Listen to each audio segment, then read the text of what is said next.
എന്നാലും എന്താ പറ്റി? അടുത്ത ലക്ഷം നമ്മൾ ജയിക്കണമെങ്കിൽ ഇപ്പോഴേ വർക്ക് തുടങ്ങണം. എന്തിനു റെഡിയുണ്ട്? എന്താ? മുഖ്യമന്ത്രി രാജിവെക്കണം. അതിന് മുഖ്യമന്ത്രി രാജിവെക്കാനും സമരം ചെയ്യാനും ഹർത്താൽ നടത്താനൊക്കെ അവന്മാർ ഇതൊരു മുഖ്യമന്ത്രിയുടെ തീരുമാനിച്ചല്ലോ. MLA-മാരൊക്കെ എന്റെ കൂടെയാണ്, ഞാൻ മുഖ്യമന്ത്രിയാവും. അത് ഇയാളങ്ങ് പള്ളിയിൽ പോയി പറഞ്ഞാൽ മതി. ഇയാള് കേന്ദ്രത്തിൽ AC കൊണ്ടിരിക്കുന്നില്ലേ? ഇവിടെ ഈ പണിമെടുത്ത് ഞാനാ. മക്കളെ എന്റെ കാര്യങ്ങളൊന്ന് പരിഗണിക്കണോട്ടോ. राहुल जी मुझे क्या करूं? हीरो मेरे फेवरेट है, इसमें चूज करने से ज्यादा मुश्किल है भाई. जी मेरे पास एक स्ट्रैटेजी है.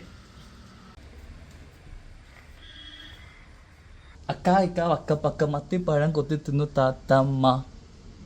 നിങ്ങൾ വലിയ ബഹളോ വലിയ സ്ട്രാറ്റജി ഉണ്ടാക്കിയിട്ടൊന്നും ഒരു കാര്യമില്ല. ജനങ്ങളുടെ മനസ്സിലൊരാളുണ്ട്, അതേ ആവൂ.